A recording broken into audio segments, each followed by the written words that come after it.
Okay guys, such a stupid moment when you forgetting to press the record. Okay, so you've seen the problem. We had the panel right here separated from the bottom and wasn't staying the correct way. It's easy to fix everything and pop it back on, but in my case I still wanted to repaint that piece right here, which is I was initially planning to do so, and as well as this piece. This piece looks pretty okay, doesn't really have much scratches or so, but it's still gonna be unmatched with the color. As you can see, the colors are a little different. This one darker than that piece. So how do you remove the central panel or the elbow rest?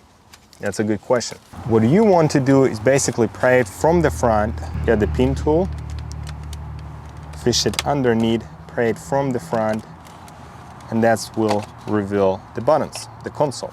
So as far as you remove that, you're gonna have the whole assembly sitting at this position. You need to have plastic tool, screwdriver. You're not gonna mess it up anything really, but from underneath, you're gonna be starting very from the front. You're gonna be working your way out because they're really tough clamps, and they look like this metal pin that's going to be holding those pins inside. So, and you can see there's a whole bunch of them throughout the perimeter. You want to play with that for quite a bit. Also, we need to remove these two screws, which they're going to be right on the middle in order to removing the handle, because the handle have the screws right inside of it. One more fact that is actually kind of really hard pieces that to remove and not to lose them. Firstly, there's two holes very at the front. After you're going to remove that piece, you're going to be able to fish your finger underneath and type of feel the first piece. The second piece, you're going to be hoping you're going to find it or catch it with the magnet. You can shift the magnet underneath and kind of hold it there while you're trying to remove the front portion of the panel right here.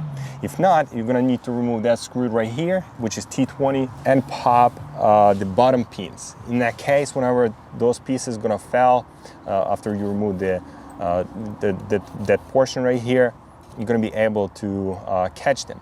In terms of installation, you're not going to be able to install them, but I think there's more than enough reinforcement to not having those pieces. I don't even know why BMW wanted to have them there. Otherwise, if you want to put everything back together, you're going to need to remove the panel completely, which is the door panel. For that, check the video in the cards right here, how to remove the door panel on an E92. So this is what is going on after like an hour sitting in the bath of sticker removal. That's pretty amazing. Like easier than it could look. This portions right here, it's still pretty harsh, but it's nothing crazy. Most of the paint is gone, so I'm gonna spray one more time and then we're gonna attempt to paint it. The trim repair and repaint video you will find in the description below. Also, if you find this video helpful, make sure to hit that like button and subscribe for more. I'll see you next one.